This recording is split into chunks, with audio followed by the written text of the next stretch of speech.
What's up, guys? Brian Felfel, Law Group PLLC here with your Florida Law Weekly case update. I got 3 cases for you this week. Let's get right to it. First case is McKay versus Robinson, and this is a case involving alleged dissipation. So what happened here was the wife, apparently during the divorce or around that time, gave her adult daughter $5,000 to go purchase some Publix stock in the Publix supermarket. Probably a good investment decision, but the husband was arguing, hey, this is dissipation. You can't just give your adult daughter $5,000. It's basically like a fraudulent transfer. Well, apparently not, because former husband was not able to prove intentional misconduct. So that's going to be super interesting going forward. Cases where someone gives their adult spouse, their adult son or daughter some sort of money during the divorce proceedings. You're really going to have to show that they intended to dissipate the asset, and that it's not just a general gift or anything like that. You really got to show some sort of misconduct. There were no findings of misconduct in this case.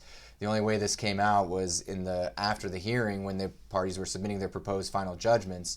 That's when the husband, for the first time, said, hey, this was dissipation. So you really got to prove it during the divorce trial that this was intentionally dissipated. Got to show that misconduct in order to show that it's dissipation. Next case is Marcellus versus Peterson. This is out of the 4th DCA. This is a case of, oops, didn't mean to appeal it like that. So what happened here was the husband or former husband was got a really bad attorney's fees judgment against him based on inequitable conduct. And the original judgment was for $282,105.34 in attorney's fees and costs, which is a lot in and of itself, right? So, but apparently the trial court did not include factual findings of the hourly rate and the number of hours. So the former husband appealed, and he said, hey, reverse this, appellate court, and the 4th DCA reversed and remanded. And then when it came back, he actually got hit with more fees. He got not only the fees, he got $481,464.30 in total attorney's fees and costs, plus the trial court hit him with $491,861.04 in unpaid fines, I guess having to do with the failure to pay the fees. So, that's almost $1 million right there. That's incredible. Incredible, the amount of money that this gentleman was hit with in fees and fines. But he was actually able to reverse the fines, because when the appellate court remands, it's solely as to the issue that it remands on. So the trial court was not able to on remand enter a new order providing for those fines. It could only do what it was told pursuant to the appellate mandate, which was actually determine the number of hours reasonably spent and the hourly rate, multiply that, get the total number of attorney's fees and costs, total amount.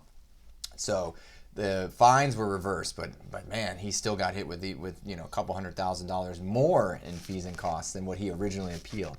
Yikes.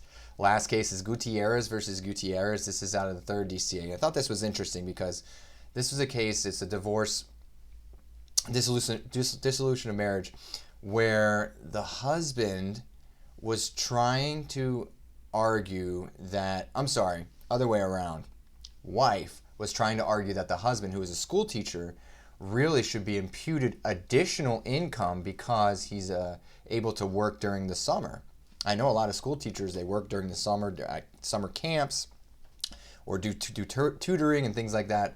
So the wife was making a pretty creative argument that husband was voluntarily underemployed because he wasn't working during the summer. And so the trial court actually included something about that in its judgment, saying that the husband had the ability to work during the summer and was choosing not to. And so he appealed, but the appellate court said that was actually dicta. That really wasn't part of the actual judgment, because later in the judgment, the trial court said it's not really even considering that additional income. But so the fact that it actually made that finding that he could work more during the summer was just dicta. But it is an interesting argument, because the appellate court really didn't decide the issue of whether you could impute income to a school teacher spouse who's not working during the summer. Like, let's say, for example, the teacher was working almost every summer during the marriage, and then all of a sudden in the divorce, they're not working at the summer camp anymore. Is that something where you could say they're underemployed? I don't know. Maybe, maybe not. Probably not, but yet to be determined. All right, guys, I hope everybody has a wonderful weekend. Go Dolphins. I'm going to the game this weekend. Hopefully we win. Take care, everybody.